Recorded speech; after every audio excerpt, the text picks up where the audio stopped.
So let's say you own a pencil factory, I'm a worker in that pencil factory.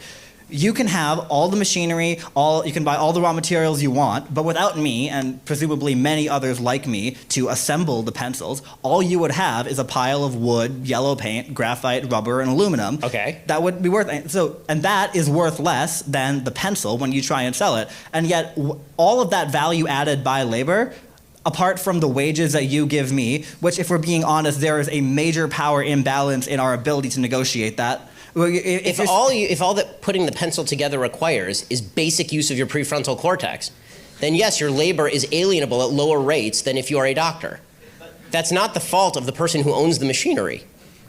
But if you didn't have workers like me and your pencil factory and you were just one man. But I do. I have millions of people who are willing to do that voluntarily for me. The differentiation I draw, and I'm not alone in this, I'm not one person trying to redefine anything. The differentiation I and many others like me draw between socialism and capitalism is that under capitalism, when you as the owner of the factory, you give me a wage. The wage could be $7.25, it could be $15, it could be whatever an hour. Right? But you give me a wage.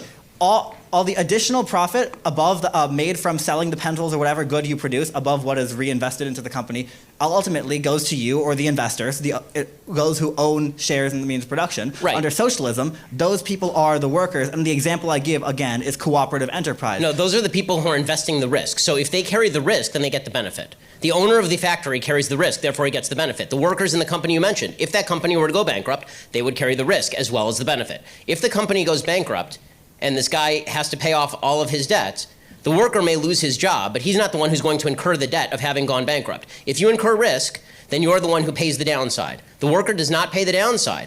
Okay, it is the investor who pays the downside, who invested in all the machinery, who sunk millions of dollars into making your labor productive. Because guess what? Your labor is without that machinery. Gunk. Nothing. You don't have a pencil to put together. You don't got the wood. You don't got the paint. You don't got the rubber. You don't got the metal. You got nothing. Right? You're sitting there, standing outside, twiddling your thumbs. It required somebody to invest, who do you think put more in? The guy who spent millions of dollars buying all the machinery, leasing the place, making sure there was a management structure, doing the LLC formation, making sure all the tax code was in compliance, or you standing outside because you can stick a piece of graphite into a piece of wood?